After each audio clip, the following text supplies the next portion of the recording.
Ladies and gentlemen, I am the exceptional one, and I want to welcome you to the most influential urban conservative talk show in the world, the Exceptional Conservative Show, live from the nation's capital. We certainly are not ashamed of the good news of conservatism, for it is the power of liberation. First to the Republican, and then the conservative. Well, actually, the socialist. Ladies and gentlemen, love you, Mary. Mary, my bouncer, is in the chat roll this particular evening. This is a very essential show. If you haven't tuned in, or you don't know of someone who hasn't, they should. Because we're going to talk tonight about the matter of Donald Trump. I didn't want to even talk about this, but I have to. Because there are some who are so splendiferous and so outrageous and audacious as that they are actually saying that your very salvation unto God matters exactly your support of what that man said. Get a grip, people. Ladies and gentlemen, Mrs. Biggs is watching via live stream or USTREAM. And I want to thank everybody so much for tuning in. Dave Milner, the unpleasant blind guy, is also listening tonight. He's in the chat roll.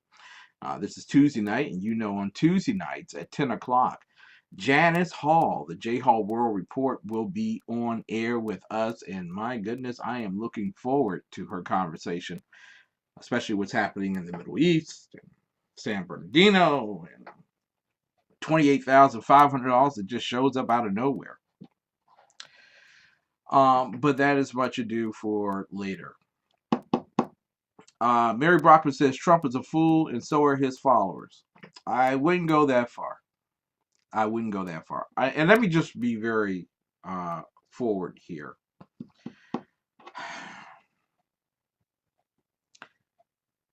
I liken unto Anne Marie of Politichicks support Ted Cruz. I'm not going to lie, and it's no sense hiding that I am a supporter of Ted Cruz. I believe in Ted Cruz. Thank you, Dave. Thank you. I feel sharp, look sharp. Thank you. I have contributed to the Cruz campaign, probably will do so in the future, but I am supporting Ted Cruz because I really believe that his opinions and his values and his principles align with mine more closely. After saying that, let me say this. Thank God for Donald Trump being in this race.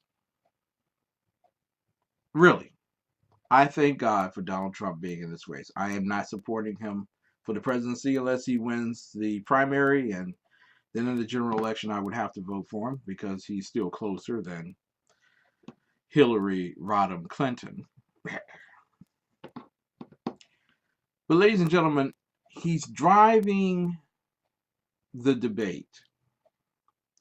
There is a difference between being a politician and being a leader.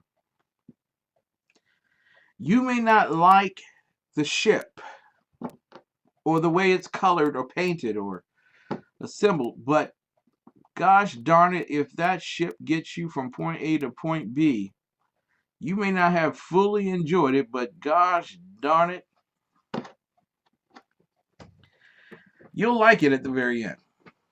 And I just want to say thank God for him because his immigration talk, which is that which binds him such largesse in support, certainly has also sifted out individuals who truly believe that this nation is sovereign from those who believe that the United Nations is sovereign.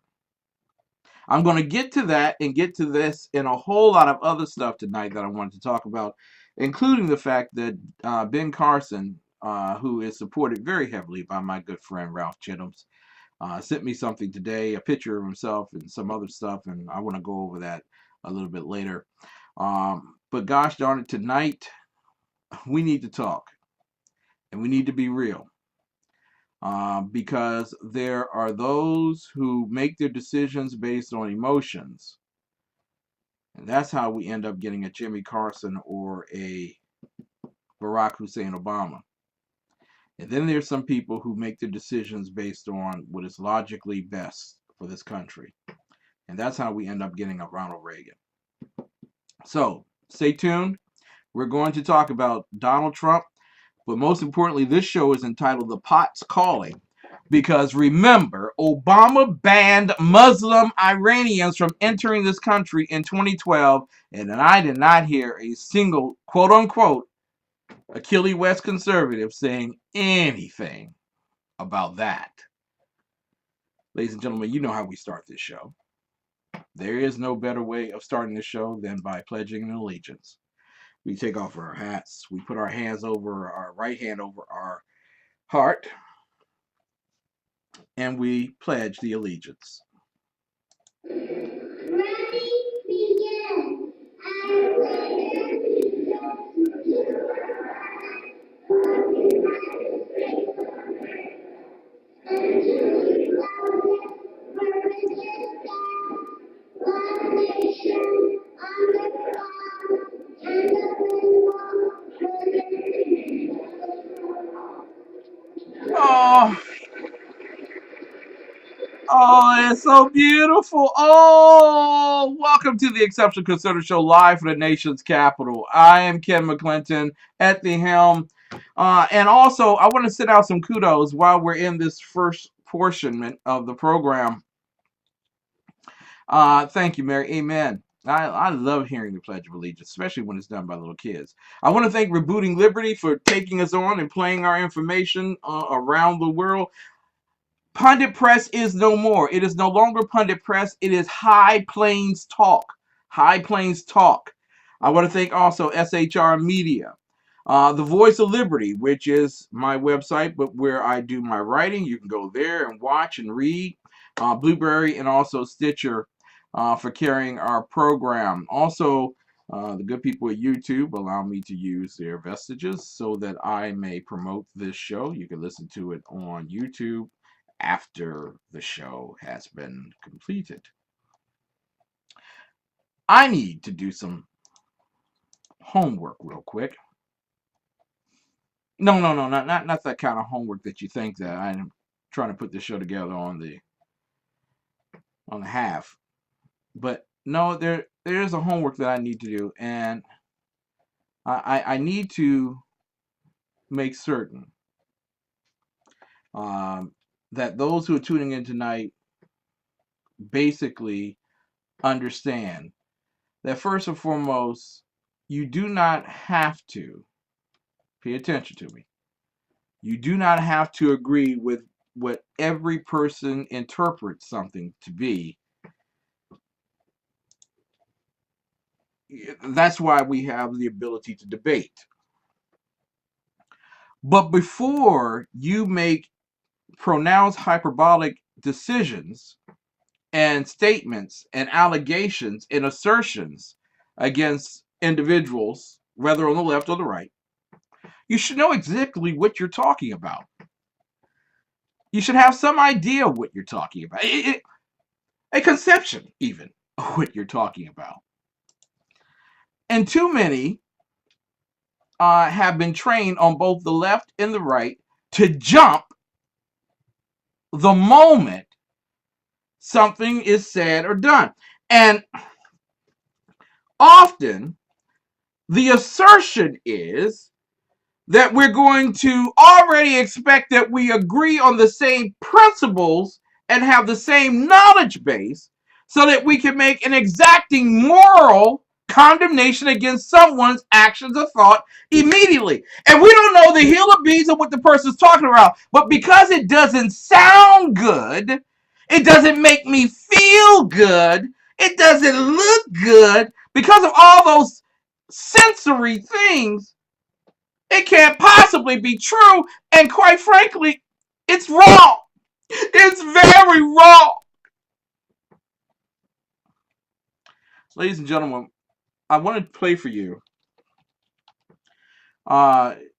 Trump's clip. And I want to play it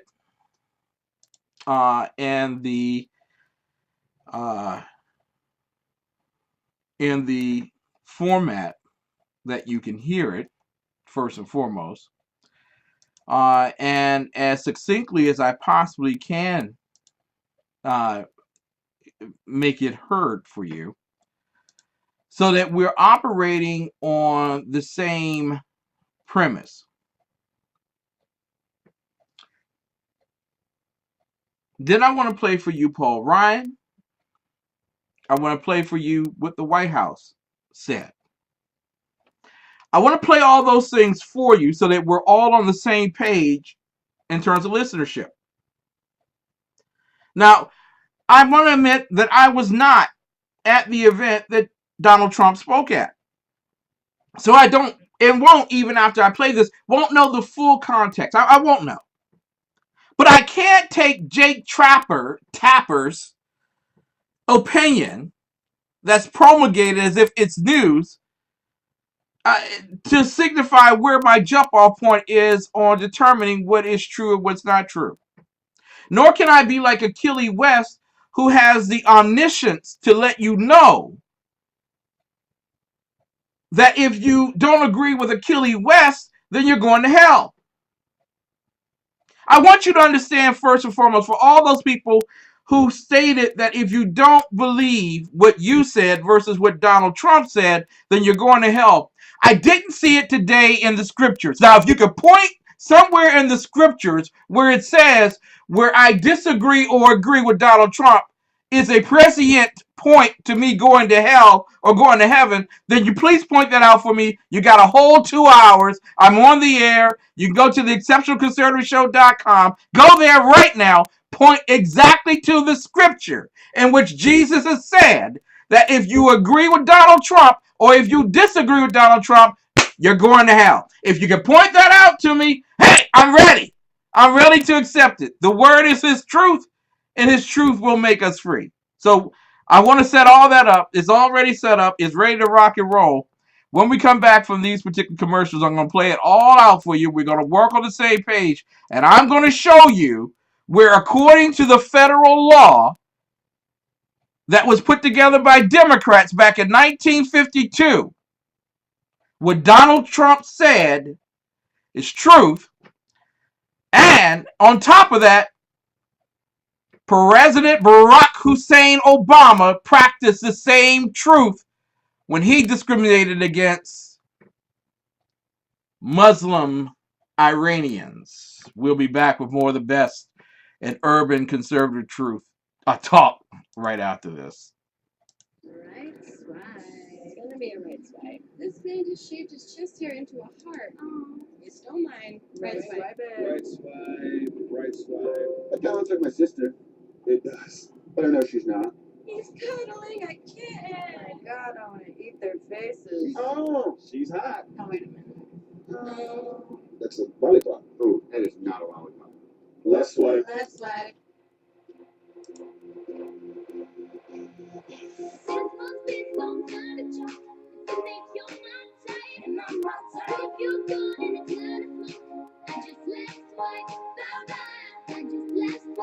Let's swipe that. You gotta swipe it left. Yeah. You gotta swipe it Let's left. swipe that. You gotta swipe it left. Step like your life, so I gotta Let's swipe that. look at you with your shirt off, flexing. You're buff, but you puff, hashtag complex. Yeah, you work out, you're in shape, okay. I like the six-pack abs, not the six-packs a day. Came across a photo of this green-eyed hottie. Home nine, pretty face, tight waist, nice body. But I just couldn't overlook one small fact. She smokes like an old man at a racetrack. This must be so hard to jump. To make your mind tight, and I'm not tight. If you're good and it's not a fun, I just left swipe, bye-bye. I just left swipe. Let's swipe that. You gotta swipe it left. Yeah. You gotta swipe it Let's left. swipe that. You gotta swipe it left. Step like your life, so I gotta Let's swipe that. Mr. Roach Stand on a mountaintop looking offensive. I'm about to ask, how's the air up there? But based on this pic, I guess you don't really care. Lots of chicks in the pic, not sure which one's you. Them cigarettes are taking y'all from 10s to 2s. And one thing's true about your whole crew, none of you cigarella's gonna be my boo. Smoking with a tiger? Let's like that. While you're on a hang glider? Let's like that. Smoking while acting healthy. Let's like that. Smoking all stealthy? Let's swipe that. Smoking with a duck face. Let's swipe that. At a monster truck race? Let's swipe that. Smoking at the prom. Let's swipe that. Even in a photo bomb? He don't care. Let's swipe that. Why you gotta swipe their legs? Yeah. You gotta swipe their Let's legs. swipe that. Why you gotta swipe their legs? This is something I don't like, so I gotta Let's swipe that. You gotta swipe their legs. Yeah. Hashtag. She'll never remember you. My name is Christopher Arnold. I'm the executive chef of Infused Restaurant, and today I'm going to walk you through some of the meals that we prepare here.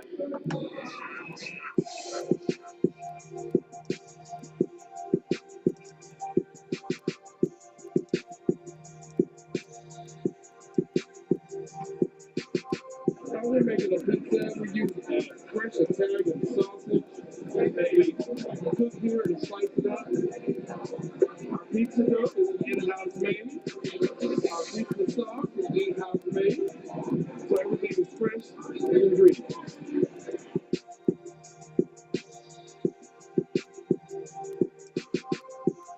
This is our Thai curry chicken. The sauce is made with coconut milk and a Thai red curry. It is juicy chicken thighs as well as some mixed vegetables, served with jasmine rice and pita bread. So now we're going to prepare our famous blackened tilapia and grits, our fish and grits on the menu.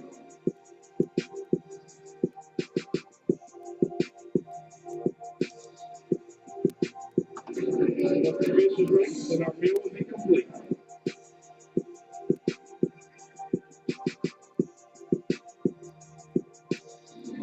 Let me tell you about our infused beef burger.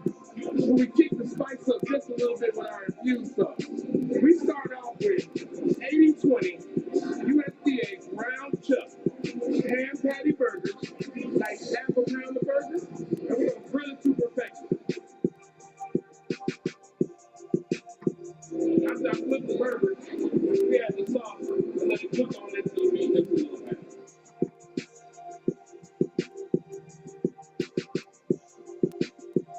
We're going to add a little bit of pepper jack cheese to this burger, spice it up a bit.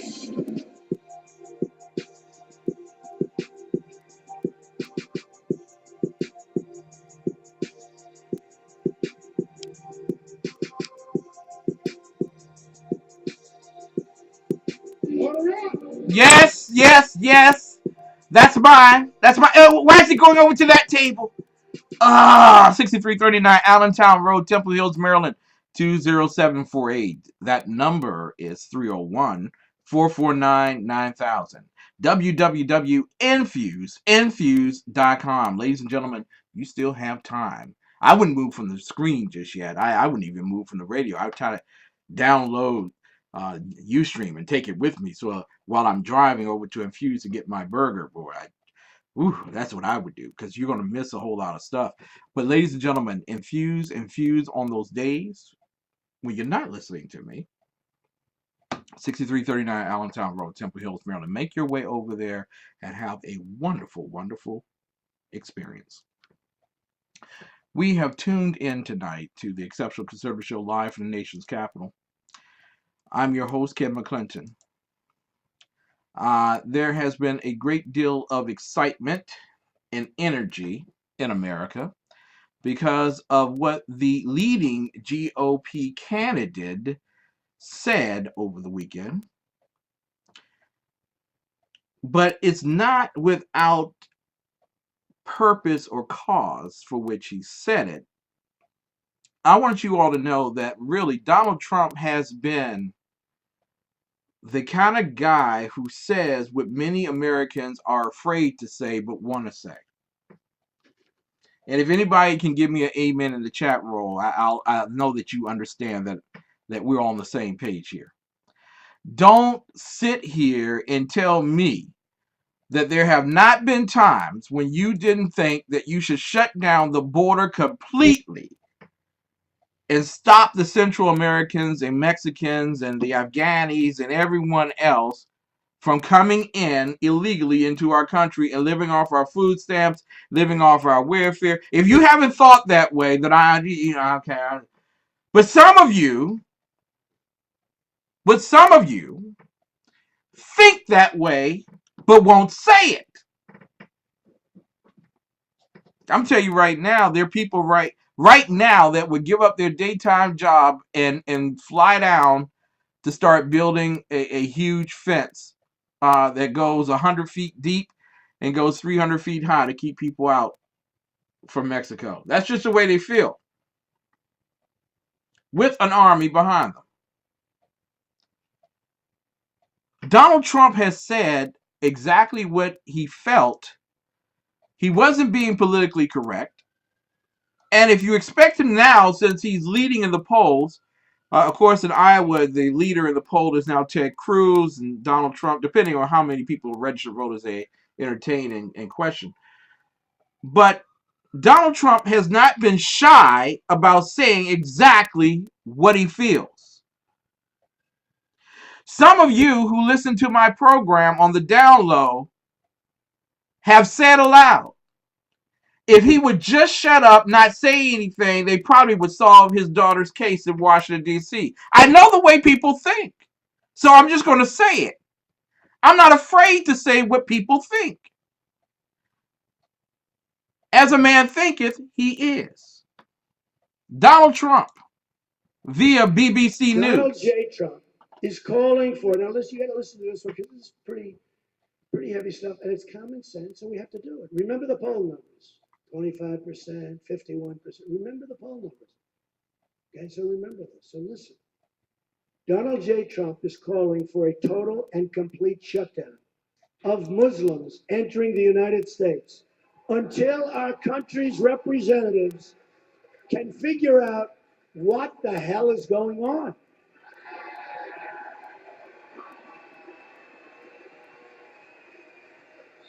We have no choice. We have no choice.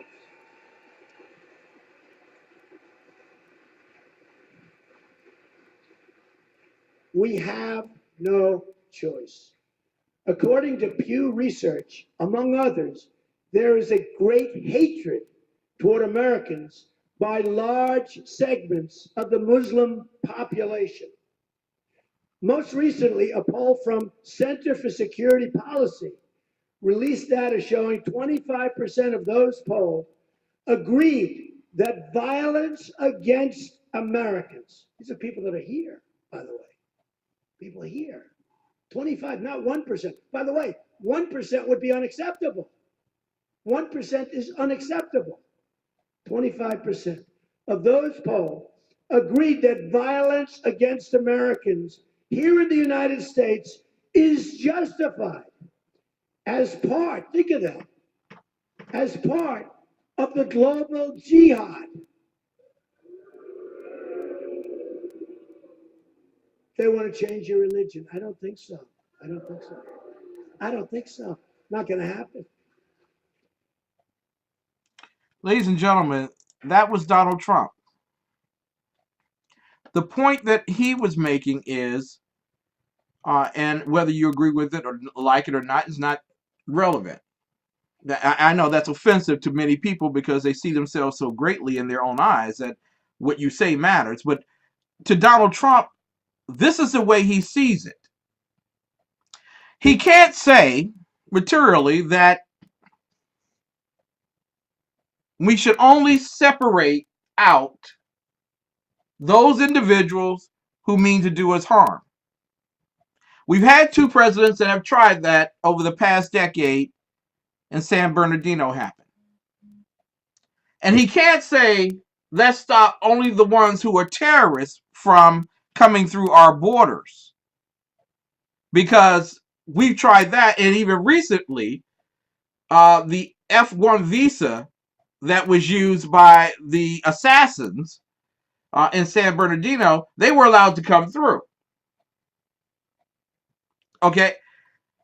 So what he's saying is, in order for this to be a safe nation, without worry or concern for new violence coming in from the outside, is that we don't allow anyone who believes in that political ideology called Mohammedanism to enter into our country. Oh, oh, Jesus wouldn't like that. Y'all read about the wrong Jesus, because Jesus wasn't even like that. Okay? You should read in the New Old Testament what he felt about aliens and strangers. Virtual, I'll give you a paraphrase. Love them and treat them nicely. But if they turn against you, get them all out. That's the Jesus expression from the Old, and it stands together in the New Testament as well. So, at this point, Donald Trump, the way it's being played, because you probably only heard this part on the Donald news. J. Trump is calling for, now listen, you got to listen to this one because this is pretty heavy stuff. This is what you heard on the news. Remember the poll numbers, 25%, 51%. Remember the poll numbers. Okay, so remember, Okay, let me stop right there. On the news, you did not hear him talking about poll numbers. That's not what they played. They clipped it, they chopped it, and they cut it to hear just this beginning part. Here we go. Donald J. Trump is calling for, now listen, you got to listen to Okay, stop right there. And that is 3 seconds into it. Then you do not hear him again on the clips. Remember the poll numbers. Okay, until listen. Donald J. Trump is calling for a total and complete shutdown of Muslims entering the United States until our country's representatives can figure out what the hell is going on. Bingo. That's all you heard. Now, if Mary can tell me, and Dave can tell me, and Robert, who's over in the USTREAM chat, can tell me, if you heard more than that on the news from Donald Trump, type it and tell me. Which station was it? Because the only thing I heard was 15 seconds. And in 15 seconds, Donald Trump is a bigot who hates Muslims. He hates Islam. He hates all people who could be good Americans. And we don't need that type of conversation. He should be thrown out. He should be president. And no one heard the rest of what he was saying. What he was saying is the threat is so great that we must stop the threat from coming in the first place. And the only way that we could connect the threat with the threat offerers is to find out what links them. The thing that links them is Mohammedanism. You don't know the fundamentalist strain versus a moderate strain. Who's going to sit there all day and figure that out? How many imams are you going to put down at TSA? You're not going to. So no, you can't come. Why can't they come in? They don't have a constitutional right to do so, right? Unless you listen to some conservatives, quote unquote conservatives, and I'm going to tell Achille West that tonight you might want to reconsider that term, a conservative, being applied to you. Because the way you responded to me, you didn't sound like a conservative. You sounded a whole lot like Paul Ryan. And Paul Ryan was making a point today. A point that a whole lot of others have been wanting to make. And in fact, I listened to a whole lot of people. That the political party known as the GOP is not a party for bigots. I will play for you now Paul Ryan via CNN. I do not comment on what's going on in the presidential election. I will take an exception today. This is not conservatism. What was proposed yesterday is not what this party stands for, And more importantly, it's not what this country stands for. Not only are there many Muslims serving in our armed forces, dying for this country, there are Muslims serving right here in the House, working every day to uphold and to defend the Constitution.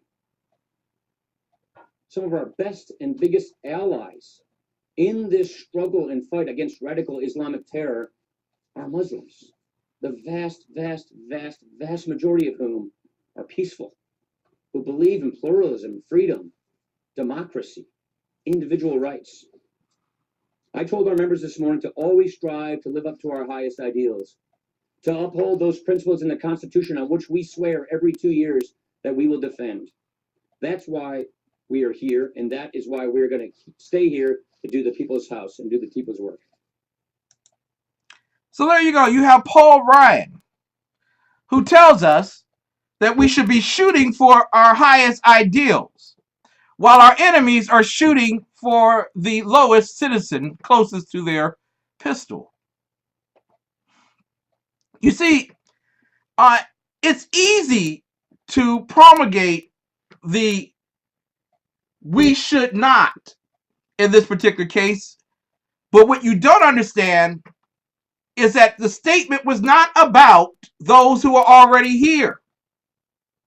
Individuals in the armed services who have committed themselves in a allegiance to the United States of America will uphold the Constitution.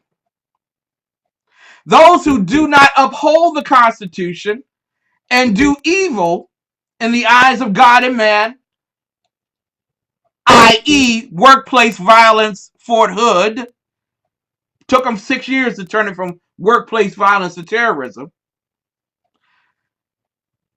There are laws on the books for those individuals who are not seen as Muslim but seen as murderers. However, for those without the country, you do not have a constitutional right to come here. Our Constitution does not extend itself to foreigners as much as you would like. But the Paul Ryans of the world would not point back in history or in present to the fact that there are individuals who have done the very same thing or said the very same thing and did not have to worry about the backlash because they understood the ideology of totalitarianism supersedes our best and noble efforts. This nation is a great nation. The people of this nation are kind, are gentle, are generous beyond any other nation on the face of the earth. My God, this country has given trillions of dollars to other countries by donation and by tax. So when we have guys that stand up there and question the validity of the people, I have a problem with that. Let me go now to the White House. This is what the White House press secretary The said. C-SPAN networks bring you long-form public affairs programming from the nation's capital and are a public service of your television provider. C-SPAN, created by cable. To follow up on Donald Trump, his proposal to ban all Muslims from entering the U.S., can you say if the president will be doing anything more beyond what he said in the speech on Sunday in terms of calling for more tolerance for Muslims? Will he be talking about this more? Would he be maybe having some sort of a public meeting with Muslims, maybe traveling to a Muslim community to sort of counter the sentiment against Muslims that seems to be growing in the U.S.? Wait a minute. Is that a question from a journalist? Or is that part of the PR, the public relations department for the Democrat Party? You really can't tell, can you? You really can't tell. She's trying to coach them on what to do. What is your next step? Are you going to go out in the community and tell everybody? Are you going to kiss Muslim babies? That's pandering. That's not what the topic is about. Let's hear what the White House has to say. Josh Earnest, go ahead. Well, I don't have any updates to the president's schedule about this. And as you point out, this is something the president's talked about quite extensively, and most recently in his address to the nation on Sunday. Let me just step back and say that the Trump campaign for months now has had a dustbin of history-like quality to it, from the vacuous sloganeering to the outright lies to even the fake hair. The whole carnival barker routine that we've seen for some. Now, I'm going to ask you, what part of his response has to do with immigration policy? All I've heard are hominin attacks against a gentleman who's running for the presidency of the United States. I have not heard one policy statement from Josh Earnest. I don't know if you all listen to the news the way I do, but I'm listening to this guy and I'm thinking, apparently, this guy is quite, in his bloviation, quite angry that there could possibly be a Donald Trump as president of the United States. Now, again, I told everyone at the very beginning who I'm supporting. But sometimes numbers don't lie. I have not heard one policy statement from this guy. Apparently, the only thing that matters to the press in Washington, D.C. on immigration, because they are 99% virtually liberal, the only thing that matters to the press is that you look good, you feel good, you sound good, you act good. It's all about presentation and packaging, not about principles or common sense policies. Time now. The question now is about the rest of the Republican Party and whether or not they're going to be dragged into the dustbin of history with them. And right now, the current trajectory is not very good. Earlier this year, House Republicans elected to their leadership somebody who famously bragged to a reporter that he's David Duke without the baggage. Earlier this month, we saw that the executive director of the Senate Republican Campaign Committee was advising candidates. Now, once again, Achilles West, I'm playing the C-SPAN. I will play it completely for you. It's 2 minutes and 42 seconds. I'm not going to. It's my show. I'll say what I want to say. But where have you heard anything regarding policy here from the White House? Not. Somebody in the chat room, please tell me if I'm off my kilter here. Am I off my kilter? I haven't heard one. I've heard nothing but defamation against a candidate, defamation against a political party. I have not heard one statement regarding policy.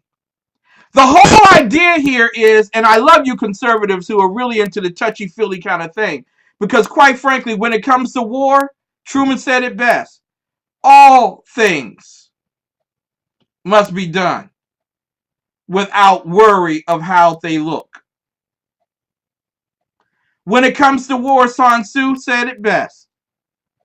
It ain't going to please you, but it's got to be done. The bottom line is we are at war. Whether it's declared, I declare war. Whether it is declared or not, you are at war. You are at an ideological war with someone who wants to come in and turn your nation around and destroy your Constitution. When we come back from the break, we're not through, baby. We're not through. Do you want me to finish the Josh Earnest thing? I'll come back to Josh Earnest. And we're not through. I'm going to show you legally where Donald Trump was absolutely right by what he said. All right? And I will play the White House statement when I come back. You're listening to the Exceptional Conservative Show, live from the nation's capital, where we are certainly not ashamed of the good news of conservatism, for it is the power of liberation, first to the Republican and then the socialists. It's gonna be a right swipe. This man just shaved his chest hair into a heart. Oh, you stole mine. Right swipe. Right swipe. Right swipe. That kind of looks like my sister. It does. But I know she's not. He's cuddling a kitten. Oh my God, I'm gonna eat their faces. Oh, she's hot. Oh, wait a minute. That's a lollipop. Oh, that is not a lollipop. Left swipe. Left side.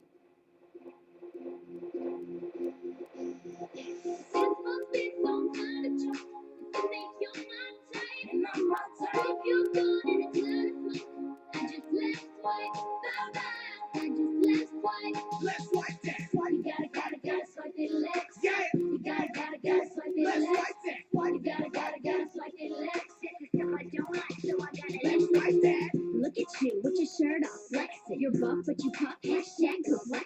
Yeah, you work out, you're in shape. Okay, I like the 6-pack abs, not the 6 packs a day. Came across a photo of this green-eyed hottie. Home 9, pretty face, tight waist, nice body. But I just couldn't overlook one small fact. She smokes like an old man at a racetrack. And I'm not tired. If you're good and it's I just left swipe. I just left swipe. Let's swipe that. You gotta swipe it left. Yeah. You gotta swipe it left. Let's swipe that. You gotta swipe it left. System I don't like, so I gotta let's swipe that. Mr. World Traveler, your trips look expensive. Sitting on a mountaintop looking all pensive. I was about to ask, how's the air up there? But based on this pic, I guess you don't really care. Lots of chicks in the pic, not sure which one's you. Them cigarettes are taking y'all from 10s to 2s. And one thing's true about your whole crew. None of you cigarella's gonna be my boo. Smoking with a tiger? Let's swipe that. While you're on a hang glider? Let's swipe that.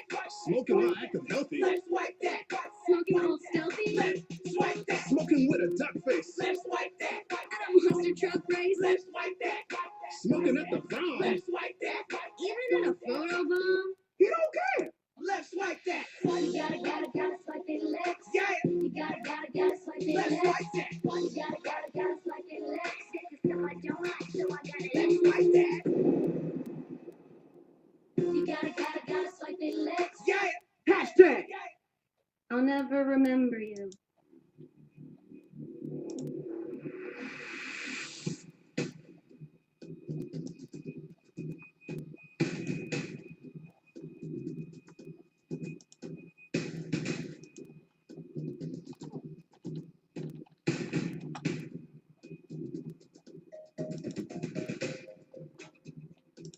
Ladies and gentlemen, I want to welcome you back to a very powerful, the Exceptional Conservative Show from Washington, D.C. Yes, we are that powerful. People tune to us on the down low and are so unabashed and slightly unafraid that they're willing to give their truth for me to tear them all down. Ladies and gentlemen, I'm going to put this in the chat roll. And listen, I love Achilles West. It's not that we always agree on everything, but because I have a show, I have a great forum in which I can bash unceremoniously.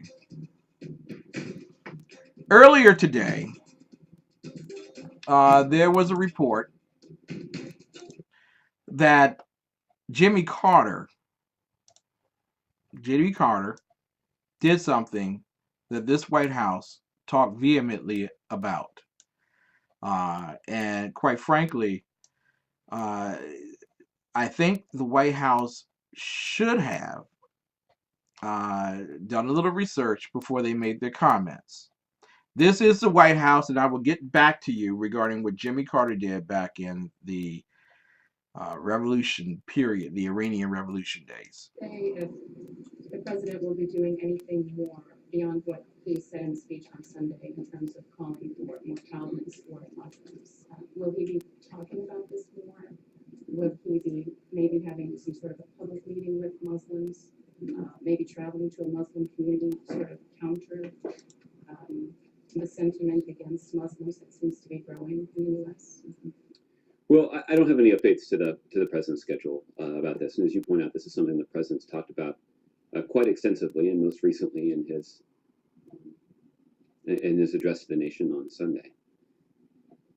Let me just step back and say that the Trump campaign for months now has had a dustbin of history-like quality to it, from the vacuous sloganeering to the outright lies, to even the fake hair, the whole carnival barker routine that we've seen for some time now. The question now is about the rest of the Republican Party and whether or not they're going to be dragged into the dustbin of history with them. And right now, the current trajectory is not very good. Earlier this year, House Republicans elected to their leadership somebody who famously bragged to a reporter that he's David Duke without the baggage. Earlier this month, we saw that the executive director of the Senate Republican Campaign Committee was advising candidates about how they could ride the Trump wave. And just today, the newly elected Speaker of the House said that he would vote for Donald Trump for president if he's the party's nominee. Now, I know that each of the Republican candidates has already taken an oath pledging to support Donald Trump for president of the United States if he wins the nomination. But the fact is, the first thing a president does when he or she takes the oath of office is to swear an oath to preserve, protect, and defend the Constitution of the United States. And the fact is that what Donald Trump said yesterday disqualifies him from serving as president. Wow! And for Republican candidates for president to stand by their pledge to support Mr. Wow! Trump, that in and of itself is disqualifying. Ladies and gentlemen,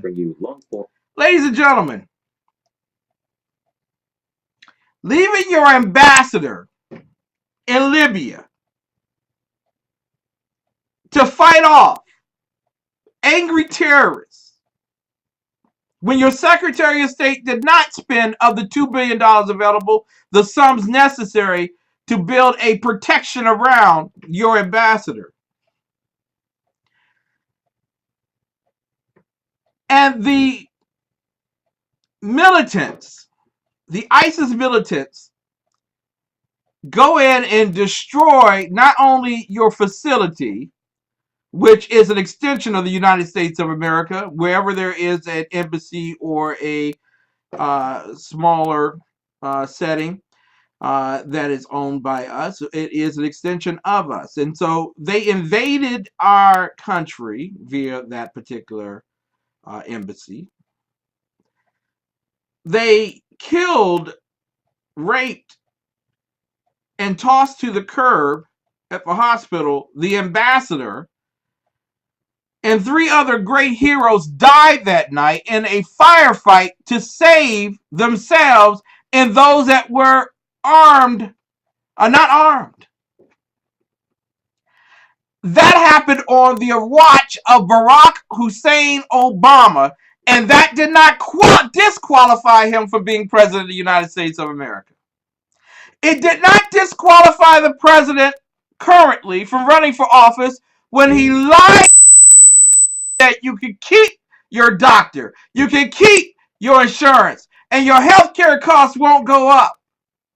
And now 300 people who have severe cancer diseases can't get the health care they desire. And that did not disqualify him for the presidency of the United States of America. So apparently your words disqualify you for the presidency of the United States of America. What? Well, they did because he lied to the American people regarding Obamacare. And apparently, from what we're understanding, from what the FBI is unfiltering, they lied about Libya. But that did not disqualify her from running for the presidency of the United States. Apparently, being politically incorrect disqualifies you from running for the presidency. That's why 50% of those who want to vote Republican want to vote Trump. Because he is the antithesis to the White House. Now, I want to play something for you real quick. And this is the president speaking regarding the Paris attacks. I want you to pay attention.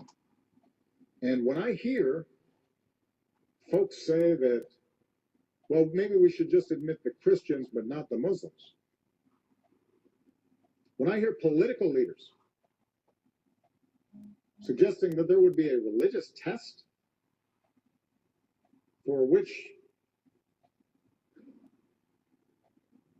person who's fleeing from a war-torn country is admitted, when some of those folks themselves come from families who benefited from protection when they were fleeing political persecution, that's shameful. That's not American. It's not who we are. We don't have religious tests to our compassion. When Pope Francis came to visit the United States and gave a speech before Congress, he didn't just speak about Christians who were being persecuted. He didn't call on Catholic parishes just to admit those who were of the same religious faith. He said, protect people who were vulnerable.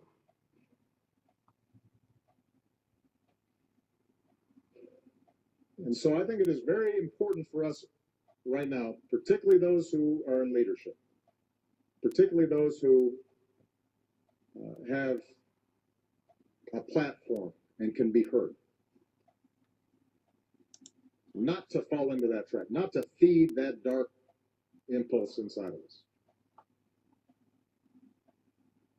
Now, I had a lot of disagreements with George W. Bush on policy, but I was very proud after 9/11 when he was adamant and clear about the fact that this is not a war on Islam.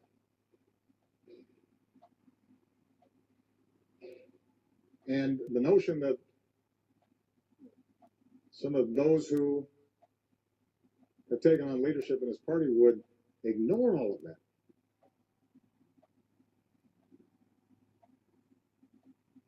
That's not who we are. On this, they should follow his example. It was the right one. It was the right impulse. It's our better impulse. Ah, it's an impulse. It's a feeling, huh? Well, Mr. President, explain this. According to CNSnews.com, one Christian of the Syrian refugees who have been allowed, admitted since Paris attacks, one Christian, 236 Muslims. You tell me if there is a religious test going on. Or is it just a co-inky-dinky that the Muslims get in but the Christians don't, Mr. President? Ladies and gentlemen, I have to go to a break. But before I go to the break, I want to read something that really just ticked me off and made me move this direction tonight. And we'll talk in the fourth quarter about Carter banning Iranians from coming to the U.S. and also President Obama doing the very same thing back in 2012. And that didn't disqualify him from being president of the United States. And I guess it wasn't a religious test since there's so many Christians in Iran. But Achille West wrote this to me via Facebook. He said, Iranians does not equal all Muslims. This isn't apples to apples. And last I checked, Timothy McVeigh, notice how quote unquote conservatives go completely off target like liberals. I'm talking quote unquote conservatives. The apples to oranges, they don't mind throwing in oranges for their proof statements, but certainly you're not supposed to throw an apple. He goes on to say, Timothy McVeigh, a white Christian terrorist, killed 168 Americans in Oklahoma City, and not once did we ban Christians from entering the country. Timothy McVeigh was an American, sir.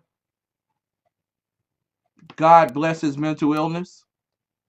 I'm quite certain that you feel for his mental illness, you and your lackey types.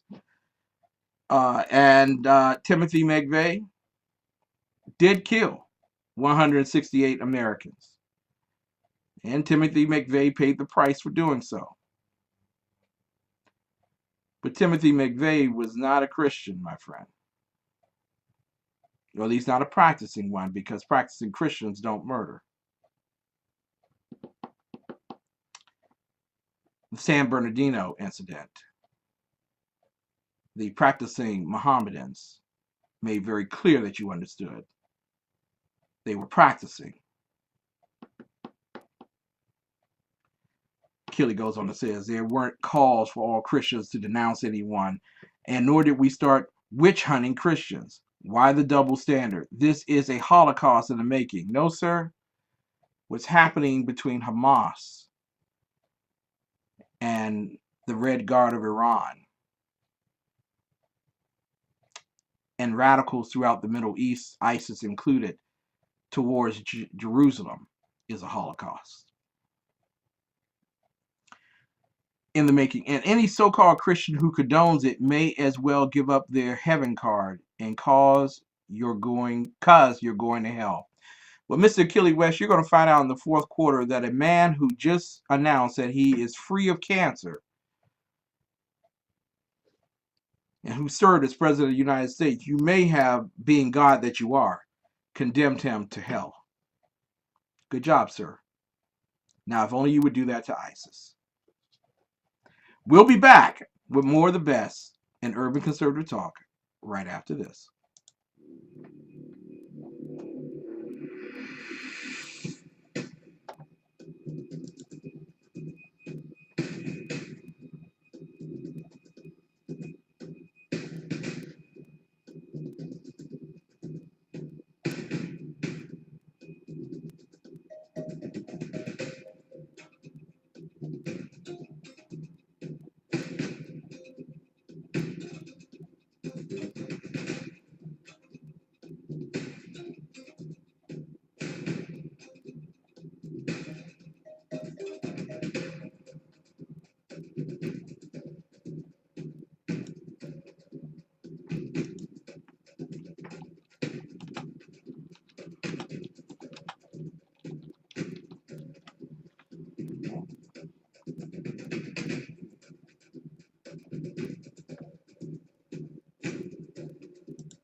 Ladies and gentlemen, I want to welcome you to the most influential urban conservative talk show in the world. It's the Exceptional Conservative Show live from the nation's capital. That's Washington, D.C., the you and me. We are certainly not ashamed of the good news of conservatism, for it is the power of liberation. First to the Republican. I want to add conservative so bad. First to the Republican, and then the socialist. Glad to have you here tonight. Mary, my bouncer's in the chat roll. Beautiful, Mary. I love you. Kel, I love you. Glad that you're in the chat roll with us tonight. Dave Milner, my very good friend, the unpleasant blind guy is in there as well. Thank you all so much for being there. But most importantly, my lovely wife is with us tonight. Yes, the beautiful, the brilliant, the bouncy, gorgeous Mrs. Biggs. Thank you so much. for being here. She's watching us via USTREAM and live stream. Ladies and gentlemen, I want to say this to you all. We start off our hour every time we open up with the thing that separates us from the heathen, our pledge of allegiance to the United States of America. Ready, begin. I pledge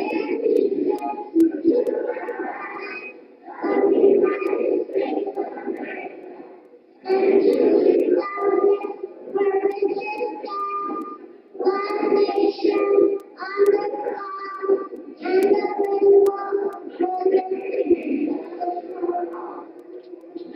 Yay! Woo!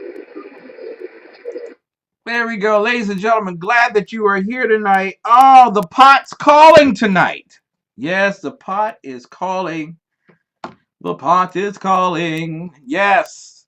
Obama's White House is so angry and bitter with Donald Trump. Because after all of this, first and foremost, I love Donald Trump. That was beautiful. What you do is during the Christmas season, you say all your stuff. You say what you want to say. Okay? Because who's listening? Nobody's really listening, except for geeks like us who are really into politics. But when you hear all that he said, you have to go, well, yeah, that kind of makes sense. We've done it before, and we'll talk about what we've done before. And we'll look at the 1952 Immigration Act as a buoyancy point for us to understand that, ladies and gentlemen,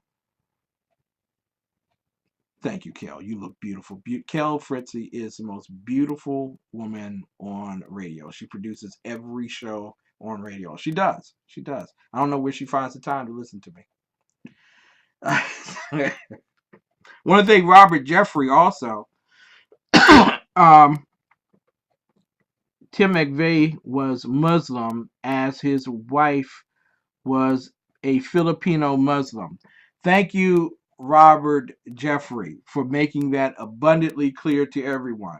And in fact, let me put that in there for everyone to know. Robert Jeffrey is over on Ustream. You all might want to scroll up and say a few words to him kindly and thank him. But Robert McVeigh was Muslim. Not Robert McVeigh. Forgive me. Robert Jeffrey is in there. That's why I said that. Timothy McVeigh was a Muslim. Okay, and for those people who are so convinced that he was Christian, just like, quite frankly, what was her name? The ugly chick on of the five of those women that sit up there. I don't know. The show's getting ready to go off the air anyway. It doesn't matter. But the bottom line is that Timothy McVeigh was no Christian. First and foremost, because Christians don't murder.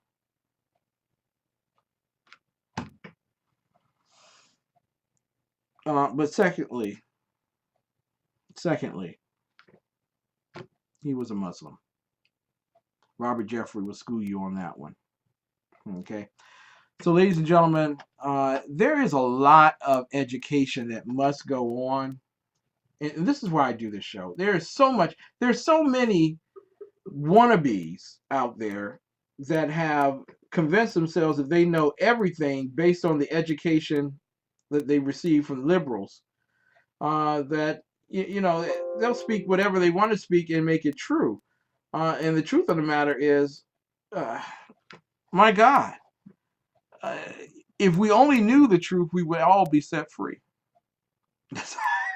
We would, free of ignorance as well. Timothy McVeigh, the Muslim. We are calling out to Janice Hall, as you know. Janice Hall is our Tuesday night special, and she's wonderful on the J Hall World Report, bringing us the news to the kitchen table. We are calling, and we are calling.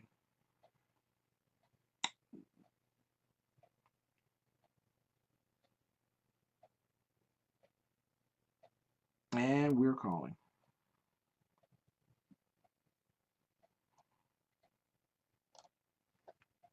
All right, so we are calling and it's not going through.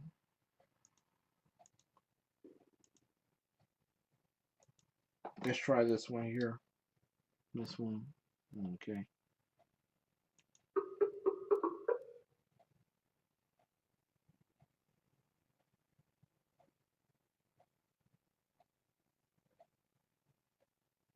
I don't know why tonight is so special that it doesn't go through.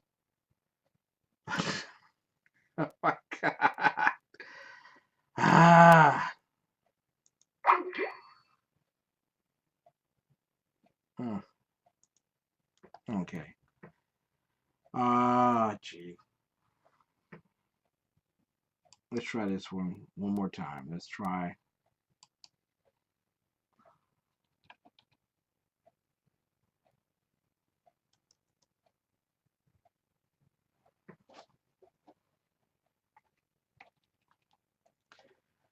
Let's see. Okay. All right. So we're putting that up.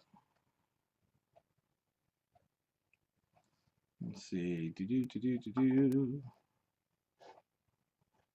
Just when you think you got everything rolling, something's bound to go in such a fashion that you don't get exactly what you expected. So here we go. Let's try this here.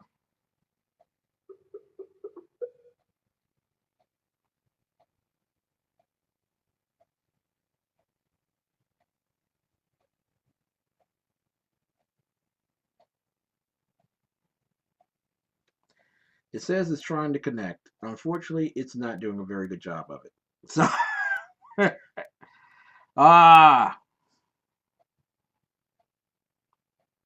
Janice, I am so sorry. I don't know exactly what's happening with the phone system. It may be something I have to revisit. We are going to miss Janice Hall, the J Hall World Report tonight, and I do apologize for that. Oh my gosh. Bitch, we really want to talk about some things tonight. So, ladies and gentlemen, let me go back from whence we came. Okay. Apparently, Achilles West has determined that he knows a whole lot more about who's going to get into heaven and who's not, based on who's politically in office or not. I feel very bad for those individuals who believe. He responds back to Mary Brockman. Now, Mary Brockman went in there, and I love her. She's a heroine here. McVeigh was definitely not a Christian, so that blows your theory out of the water. Achilles West says, not a theory. What was he? And he's just one. Most terrorism in this country has been at the hands of Christians. Now, that's wild. See, these are the people who you're trying to recruit to be a part of the Republican Party, and their worldview is completely skewed. Really. You want them to be leaders of the Republican Party. You want them to take names and all kinds of stuff. And they don't know true history. They don't. He goes on to say here, in fact, the overwhelming majority of murders in this country each year are carried out by people that if you ask them their religion, over 80% of the time, the answer would be Christian. Facts. I'm not bringing this up because I'm anti-Christian or pro-Muslim, simply to show that the religion one claims does not make them a bad person, or for that matter, a good one. Achilles West. Oh, by the way, Mary Brockman, Timothy McVeigh wasn't the first Christian terrorist to strike in the good state of Oklahoma. Apparently, he's stuck. He is stuck on the fact you are an idiot, aren't you? Christians don't murder. Oh, Achilles West, give it up, man. You can't tell them. You can't change them. And that's why I want next week, we're going to, for the next 7 shows starting next Monday, we're going to talk about worldview and why sometimes your battle is not with your enemy. Sometimes your biggest battles are with people who are within your group who haven't changed their worldview. They just want to be in. They want to be a part of. They want to. I'm a conservative. Well, I'm one too. Oh man. Well, anyway, ladies and gentlemen, for those who want to understand, okay, and haven't come to grips yet with the fact that there's still a bit of ignorance that we must overcome in order to become what we need to be. I want to go to the simple fact that this administration has shown a greater propensity for standing with radical Mohammedans than against those. And as such, when you have used both of these particular arguments that the George W. Bush and the Barack Obama administrations have used, that you're not in a war against Mohammedism, you're not in a war against Islam, you're in a war against radicals. And the whole idea is, well, what radicals? Because apparently the only radicals that conservatives like Achilles West and liberals like Barack Hussein Obama know happen to be those individuals who, let's just say, praise the Lord. They are the Bible believing, gun toting, Pledge of Allegiance loving, pickup truck driving, gun rack in the back of the pickup truck driving people. See, apparently the enemy is not those who wish to come into America and do harm. The enemy is actually those who say that they're in this country and call themselves citizens. The real enemies. And see, on the right and on the left, because you have a lot of people who are hand-fed and suckle at the tit of the government, many of them draw their resonance not from what we believe in terms of the Constitution, but from what they see as what is felt best, what is seen best, what is heard best, what is spoken best. Even when those things are leading you down the road to the third world order, which is the Declarations of Human Rights by the United Nations. This election really is showing itself to be truly the dividing line in America. And I'm glad. I'm glad that you can begin to sift out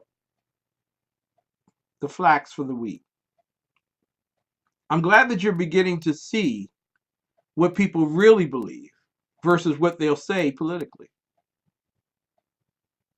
Now, I know Donald Trump and I know Dr. Ben Carson haven't pulled any punches with the things that they've said. The next in line would be Ted Cruz. But I do know that there is a strong establishment pull in the GOP. And they're ever resentful of the fact that two virtual nobodies in politics have become somebodies. And that they're not afraid to say what they feel. Even though what they feel and what they think may be abrasive to what you have been made akin to. Apparently, political correctness on both sides of the aisle may be the drawback for us being a safe nation. E pluribus unum. And there's some people on both sides of the aisle that don't mind there being that pause of discomfort.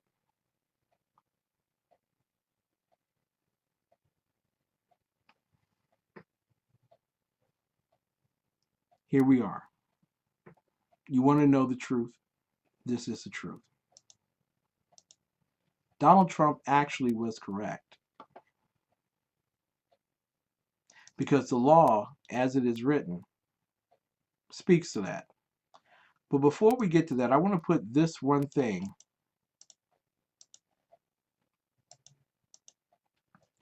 in the chat roll. Because when I do this, I'm public about what I do. I don't pull no punches. You don't hear me talking about the Holocaust. We talked about the manure. I mean, if you don't know what happened in the Holocaust, and you compare things to it here, irrationality. But this is something that you should possibly read, because this was something that the President of the United States came across the aisle and signed. It's called the Iran Threat Reduction in Syria Human Rights Act of 2012. I will read that to you very slowly. It is the Iran Threat Reduction in Syria Human Rights Act of 2012. Now, why am I showing you that stuff? Why are you going into weeds? Why can't we just stick on themes and rhetoric? Why can't we just yell and scream at each other? You just admit you wrong because you try to discriminate against Muslims and because you love Christians more than Muslims. And it's a question about, no. First and foremost, you have to understand that Mohammedanism is not built on religion. It happens to use religion. It really is a social political cult with the intent on world domination.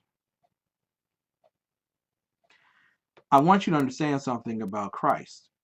He is the creator of the heavens and the earth. He is the creator of the universe, and he's your creator. He already dominates the world. So right there, in just that explanation, you're already at odds with the one that you're trying to love so much. I'm a great friend of tolerance until someone crosses the line, and for the sake of what you believe in, use what they think and believe in as the excuse for murdering and domineering you. And in fact, for those of you who are jumping up and down tonight with this Muslim versus Christian thing, God created you so that you might have dominion over the earth. Not to be dominated, but to have dominion. There were some people in Congress that felt that so true that they did not want to be dominated by a nuclear threat in Iran. I just want to make this announcement tonight for all of the pseudo-conservatives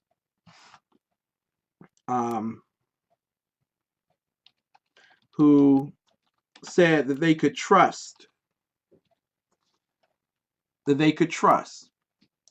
Iran. Ladies and gentlemen, and I'll put this in the chat roll too, because this is really building my case. I mean, the world is just making me look like a wonderful, wonderful attorney. Playing field of creativity. Thank you. Where creative warriors feel pushed. Okay, get rid of that. But Iran has carried out a new medium-range ballistic missile test in breach of 2 United Nations Security Council resolutions, a senior U.S. official told Fox News on Monday. And this is Jennifer Griffin and Lucas Tomlinson for FoxNews.com. Iran tests another mid-range ballistic missile in breach of UN resolutions. Western intelligence says that the test was held November 21st near Chabaha, a port city in southeast Iran's Sistan and Balochistan province, near the border with Pakistan. The launch took place from a known missile test site along the Gulf of Oman. The missile, known as Ghadar 110, has a range of 1,800 to 2,000 kilometers, or about 1,200 miles. What's 1,200 miles away from Iran? I just can't think. If someone could tell me, maybe it's Levant. Is Levant 1,200 miles? What's that little thing that you ask now on the computer?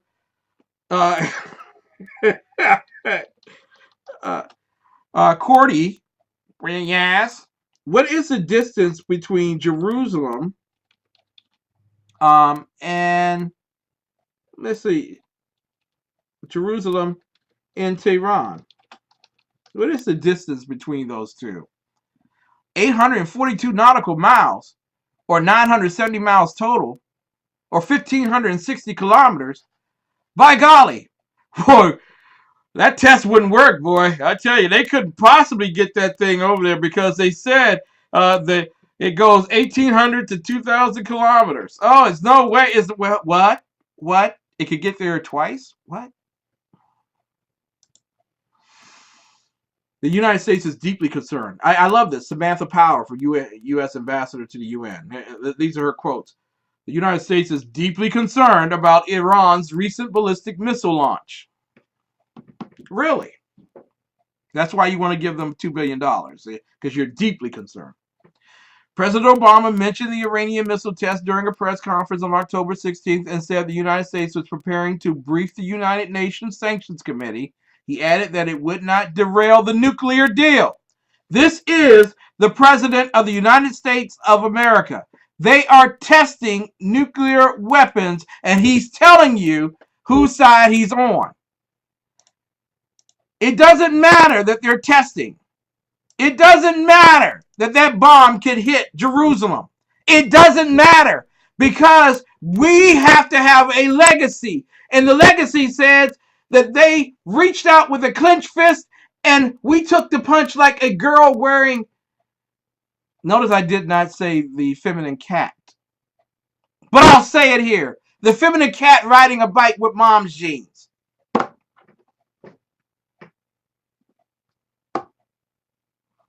Yeah, thank you, Mary. The treaty's safe. Whoa, we were worried. So, literally, do you think Iran would try to destroy Israel? Really? Do you think Iran would try to destroy Israel? Remember what I put in the chat roll just a few moments ago. Okay? Oh, and by the way, let me just make it even better for you. Let me put this in the chat roll for those people who are at the exceptionalconservatorshow.com. That way you can take facts and then basically twist them in whatever pretzel figure you like when you present them to the world, like the Holocaust. Sorry, I'm just come on, guy, really. And you know what?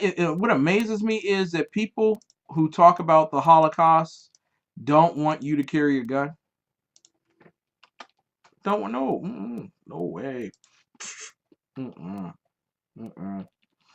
Man, because if Hitler had that problem with the Jews carrying guns, boy, wow, things could have really gotten bad.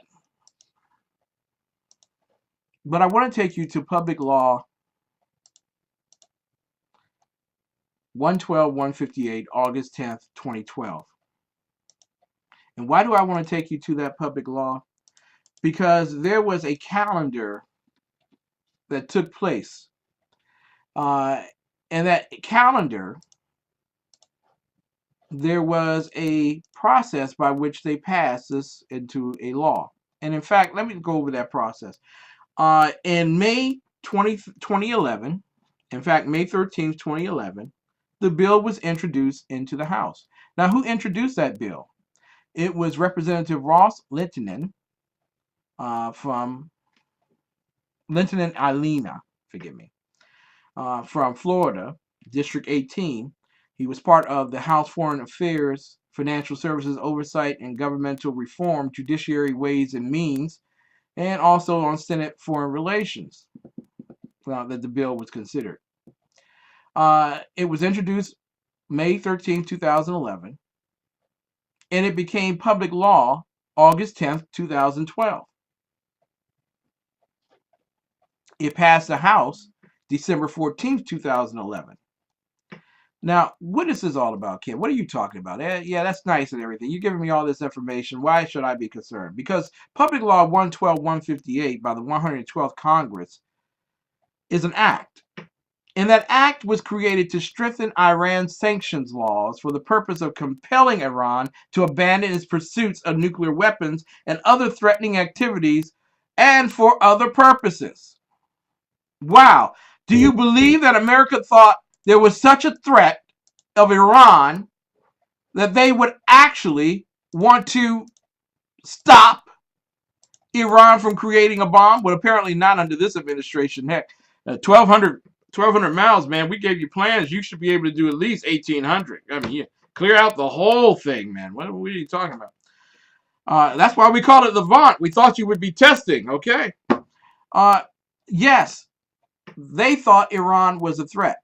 And when I say they, let me explain to you what I mean by they. This particular bill was introduced, and then it was passed in the Senate. It was passed in the House. They resolved differences, and then it was sent to the president. Which president was president in 2012? Oh, that was President Barack Hussein Obama. President Barack Hussein Obama signed this bill into law. Now, how is this bill composed, you're probably asking? Since, we're the pursuit of nuclear weapons and other threatening activities, and the other threatening activities is the Red Guard being that entity that provides support for terrorism throughout the world. I just want to clue you in for all of those who are miseducating people about the Holocaust. So there is an expansion of multilateral sanctions regime with respect to Iran. Part of that sanctioning is in Section 221. I'm just a dumb old conservative. I don't do too much homework. I try not to. I do it off the cuff. I want to be absolutely wrong when I present myself to the world. Now, I'm going to ask Kel and Mary and Dave to take a moment and read what Section 221 says. And for those of you who are following along at home, let me read it for you. Section 221 is the identification of and immigration restrictions on senior officials of the government of Iran and their family members. Now, I don't know about you. I'm just going out on a limb. But when America was concerned about Iran abandoning its nuclear pursuits and nuclear weapons and other terrorist activities, let's call it for what it is.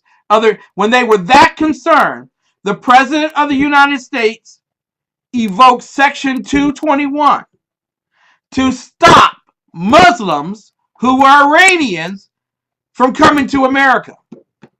And I'm not talking Eddie Murphy film. Government of Iran and their family members. Well, family members is acute, right? Wrong. Okay? The bottom line is everyone's family in Iran. Am I right? Who isn't related to someone in that country? You literally could stop anybody from coming in from Iran during that time period. And it was being enforced. Until they did what? They abandoned sanctions. So until that time period, the President of the United States kept Muslims from Iran out of the United States of America because he saw them as a threat. You can take that for the grain of salt that it's worth. And some of you all will argue away, well, that was a conservative thing, that was a Republican thing. President Obama didn't want to keep them out. Well, he probably didn't want to keep them out. because he's such a big fan of Iranians, their government, and their nuclear system. But guess what, my friends? The legislation that passed prevented Iranians, Muslims, from coming into our country. Now, here's something.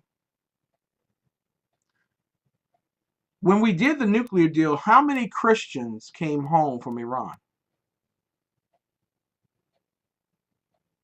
As far as I know, not one single Christian was released from jail.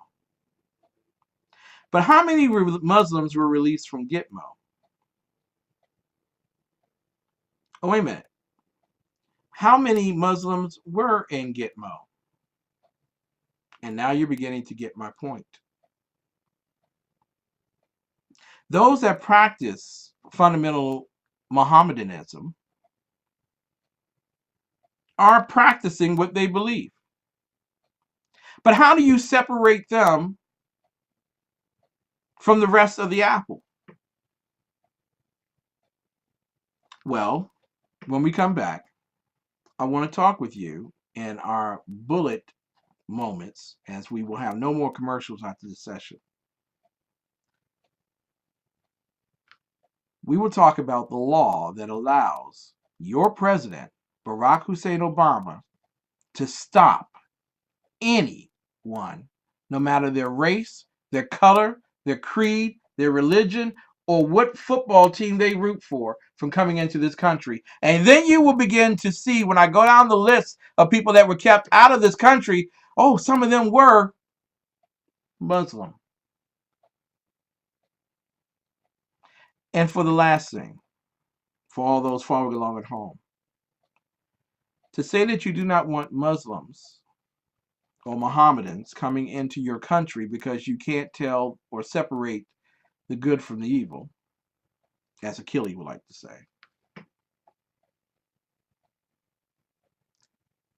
that's not racist. And it's not anti-religion. What it is a group of people who are saying e pluribus unum. First, the United States, then the world. You see, our big problem here is that there are more people against the United States than for it. Right swipe. It's gonna be a right swipe. This man just shaved his chest hair into a heart. Oh, you stole mine. Right swipe. Right swipe, right swipe. That kind of looks like my sister. It does. But I know she's not. He's cuddling a kitten. Oh my God, I want to eat their faces. Oh, she's hot. Oh, wait a minute. Oh. That's a lollipop. Oh, that is not a lollipop. Left swipe. Left swipe.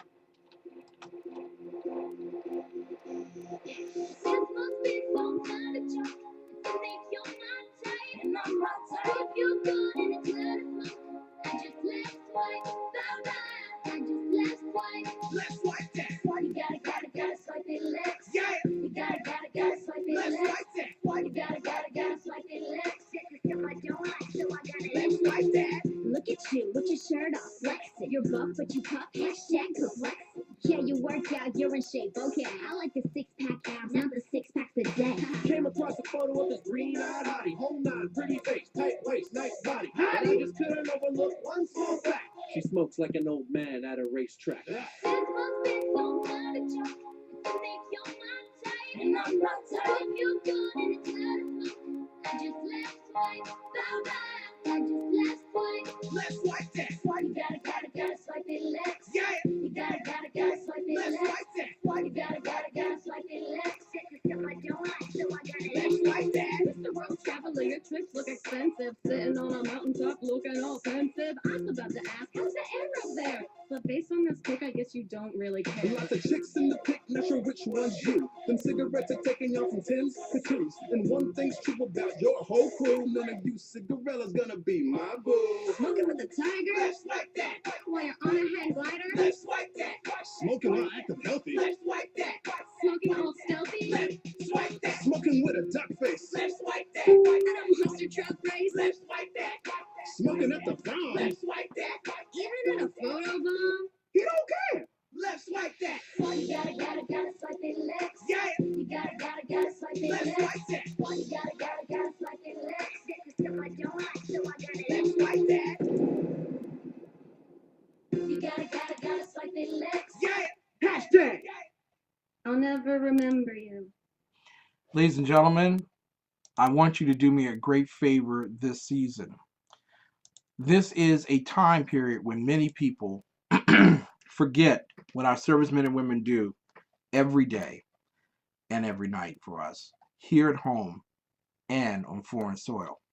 Stocking for Soldiers Delaware Incorporated was founded to help improve the morale and welfare of members of the armed forces of the United States of America deployed in harm's way. We accomplish our mission, or at least they do, by sewing holiday stockings and filling them with special items for the troops. And check this out. Many of the stockings that are sent for a specific person with their name on the stocking, they sew the name in. For many troops, the gift is all they receive for the holidays. Now, they're trying to send a touch of home as well as personal messages of support to remind our troops that we appreciate all they do for us and to let them know that they have not been forgotten over the holidays. They depend on your generosity. They depend on my generosity to help accomplish that particular mission. Stockings for Soldiers is a 501c3 nonprofit organization, but please check with your tax professional to find out if you can deduct what you provide this Christmas season as gift. If you would like to make a donation to our community project, send your check to Stockings for Soldiers, Delaware Incorporated, 1911 Folk Road, that's F-O-U-L-K Road, Wilmington, Delaware, 19810.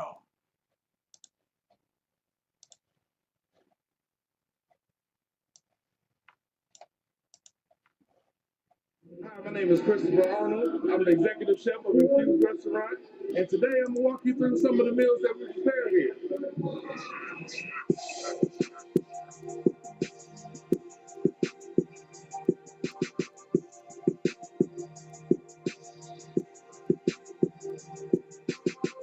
We're making a pizza. We use fresh Italian sausage that we cook here and slice it up. Our pizza dough is in-house made. Our pizza sauce is in-house made. So everything is fresh and ingredient.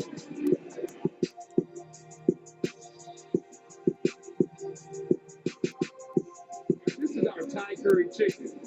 The sauce is made with coconut milk and a Thai red curry. It is juicy chicken thighs as well as some mixed vegetables, served with jasmine rice and pita bread. So now we're going to prepare our famous blackened tilapia and grits, our fish and grits on the menu.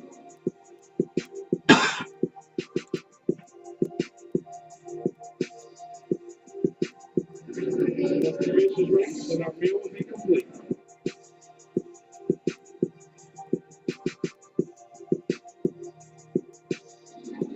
Let me tell you about our infused beef burgers.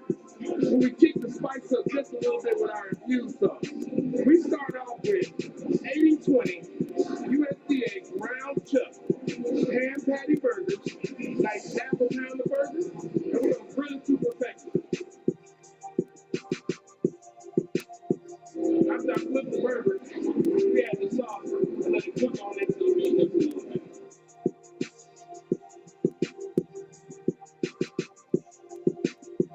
We're going to add a little bit of pepper jack cheese to this burger to spice it up a bit.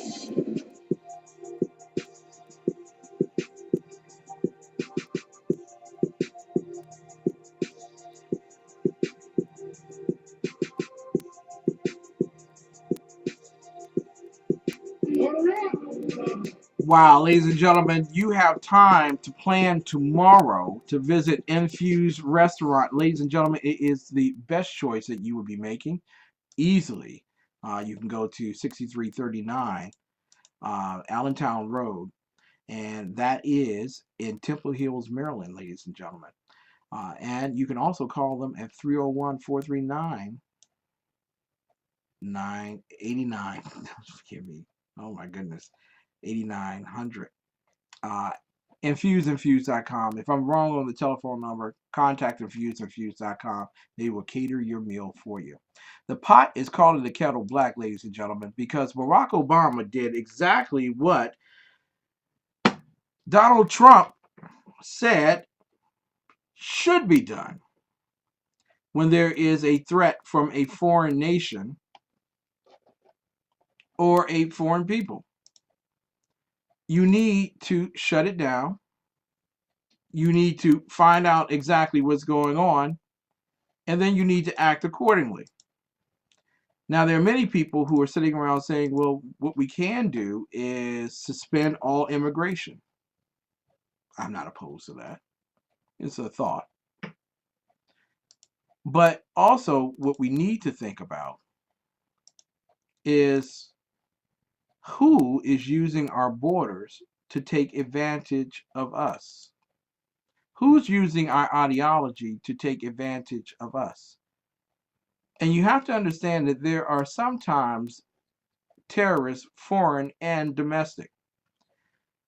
I want to explain to you one last time tonight, and then you can research it for your own common good, especially those who like to come onto my website at the Facebook site, Ken McClinton, and give me updates on white supremacists who have been killed or going to jail because they're practicing what they believe. Well, congratulations, kudos, you keep that up, man, you really do. It's a great job. Barack Obama did exactly what Jimmy Carter did after the Iranian Revolution. He stopped Iranians from coming into our country. Now, why didn't he just say only Iranian Muslims? The majority of the people that live in Iran are Muslim. Why does it make a difference? Because there are some who like to make this out to us being an evil and hypocritical nation. But I want to take you for a moment to this public law. And you know I've been giving y'all public laws that you can take a look at, especially when you're talking to people who don't know exactly what they're talking about, but definitely want to preach to you to keep you as ignorant as they are. Under this particular public law, immigration was set up in 1952. The Immigration and Nationality Act of 1952, Public Law 82-414, 66 Statute 163, which was enacted June 27, 1952. Now, why would the United States enact such a law? Well, Democrat Senator Pat McCarran and Democrat Congressman Francis Walter, McCarran from Nevada and Walter from Pennsylvania, believed that it was in our best interest to keep out those who would not uphold the U.S. Constitution. Clutch the pearls! Oh no! Yes. There were those who believed, according to these particular statutes, that it was more important to protect ourselves than to show our nobility to others. Now, President Truman vetoed the act and stated that it was un-American and discriminatory. But the question comes on those particular statements, ideals versus Constitution. Ideally, we would love to take in everybody. The pool's open. Everyone jump in. Everyone swim. But there's always going to be some idiot that's trying to pull someone under. There's going to be someone who's going to tell you that we should fill the pool with Jell-O rather than water. There's someone who's going to tell you we need to let all the water out and have people jump in. There are some people who will be invited to your house this Christmas who will take their shoes off after walking through the room with mud on their feet, or mud on their shoes, and some on their feet, and they will walk across your room with those shoes, kick their feet up on your coffee table, and expect for you to bring them something to drink and eat while they watch the game. Now, your law in your house is we eat in the kitchen or in the dining room. We don't eat in the living room. But because you want to be noble and gracious, you will allow someone to come in with extra constitutional benefit and actually sit on your couch and muddy up the place and eat whatever they darn well please and enjoy themselves, and then leave you with the bill to clean up. But not these guys. This is, I guess, when Democrats were Republicans or something to that effect. This is what he said. Today we are protecting ourselves as we were in 1924 against being flooded by immigrants from Eastern Europe. This is his veto, President Truman. This is fantastic. We do not need to be protected against immigrants from these countries. On the contrary, we want to stretch out a helping hand to save those who have managed to flee from Western Europe, to secure those who are brave enough to escape from barbarians, to welcome and restore them against the day when their countries will, as we hope, be free again. These are only a few examples of the absurdity, the cruelty of carrying over into this year of 1952 the isolationist limitations of our 1924 law. Now, this has isolationism when you want to protect yourself. In no other realm of our national life are we so hampered and stultified, by the dead hand of the past as we are in this field of immigration. Oh, well, Truman didn't know about racial relations, did he? They will always remind you, won't they? Truman's veto was overwritten, just like this president's veto would be overwritten if such a bill went through today. Truman's veto was overridden by a vote of 276 to 113 in the House and 57 to 26 in the Senate. And I bet you there was some queasy, squeezy, fishy kind of senator who said, I don't think we will actually have a quorum. I don't know if we're going to get enough votes. So we may have to give a little something. I'm quite certain there was someone like John McCain then back there too. Speaking in the Senate on March 2nd, 1953, this is what McCarran said after the override. I believe that this nation is the last hope of Western civilization. And if this oasis of the world shall be overrun, perverted, contaminated, or destroyed, then the last flickering light of humanity will be extinguished. I take no issue with those who would praise the contributions which have been made to our society by people of many races, of varying creeds and colors. However, we have in the United States today hardcore, indigestible blocks. Can I put that in the chat roll? I'm going to put that in the chat roll for you all. I want you to know something. What McCarran just said there would get him fired from Fox. I just want you to know he would be fired from Fox for saying what he just said in that particular statement on the Senate floor. Today, he goes on to say, which have not become integrated into the American way of life. The problem, and I've been saying e pluribus unum, there's a reason. When you come to the United States of America, you come because you want to be a part of the United States of America. You do not want to create a secession. You do not want to create your own state. You do not want to create your own country within the United States and its boundaries. Simple as that.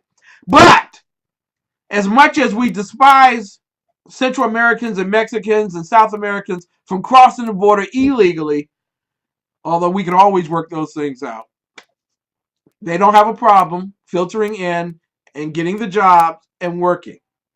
They become a part of the American life.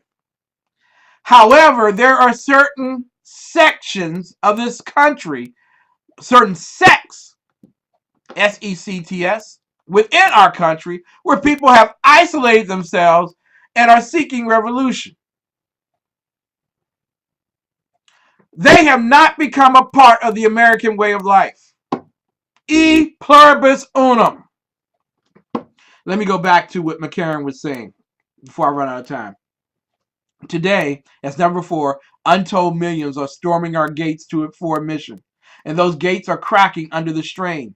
The solution of the problems of Europe and Asia will not come through a transplanting of those problems en masse to the United States. Do you understand what he... God! Oh, can you understand what he just said? Oh my... This is the pre-abortion Democrat Party. Okay? They were not perfect. All right? But gosh darn it. The pre-abortion underground group understood the solution of the problems of Europe and Asia will not come through a transplanting of these problems en masse to the United States. You don't take a terrorist out of Syria or out of Russia or out of China or out of Africa or out of Europe and then or out of Australia and then put him on American soil and say, now there's an American. You don't. We don't. That's not American. Terrorism is not American. Because someone did it in the past does not make it an American way. I want to go back there real quick because I know I'm going to run out of time.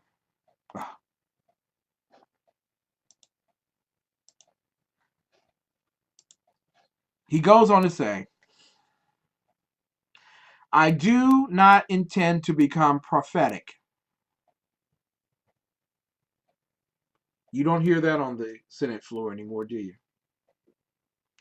I do not intend to become prophetic. But if the enemies of this legislation succeed in riddling it to pieces,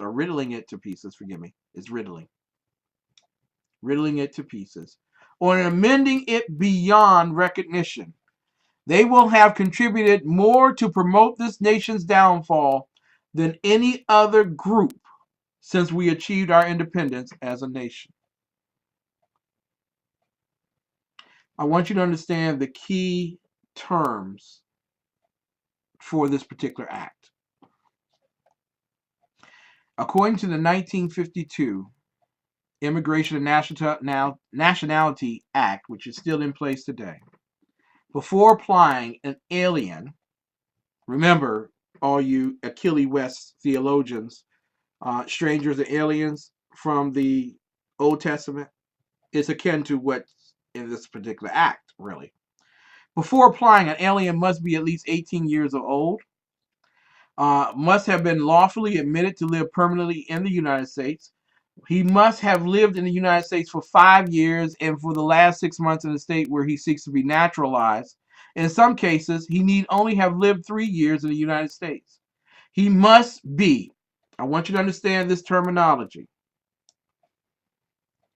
because when you say that you want to bring terrorists into our country because they happen to be a certain religion, check out that line, ladies and gentlemen, in the chat room. He must be of good moral character. Now, Achilles West wants to know, well, how do you know if they're good or bad? You have to vet them, which means vetting is going to take a little while, which means that you do not have an automatic ticket to the United States of America, which means that the Constitution protects those who are citizens of the United States of America and residents when they're here, but certainly is not a green light to everyone coming to America. The Constitution of the United States does not protect someone who is not a U.S. citizen in Syria. That means the Syrian nationalist, who is a radicalized ISIS individual, does not have a constitutional right to come to the United States of America, according to the Immigration Act. In fact, they have to have good moral character and attached to the principles of the Constitution. They should not be here to overthrow this country, nor to terrorize the people that live in it. The law states that an alien is not of good moral character if he is a drunkard, commits adultery, has more than one wife. Well, we have a problem with Sharia law now, don't we? Makes his living by gambling, has lied to the Immigration Naturalization Service, which this group did, that committed the tawdry act of murder. Has been in jail more than 180 days for any reason during his 5 years in the United States, which would virtually eliminate a lot of individuals who've crossed from the southern border, or a convicted murderer. Ladies and gentlemen, a man once told me to live bravely so that you don't die a coward. I promise you I always will. For those of you who tuned in tonight to listen, I hope that I've educated you. I hope that I've turned on a light fantastic, and that we not get into bitter cult of personality attacks and hominin attacks, but we talk about policies and principles and find what's best for America. Remember, God blessed America. Now it's time for America to bless God. Good night. We'll see you tomorrow at 9 p.m. Eastern Time.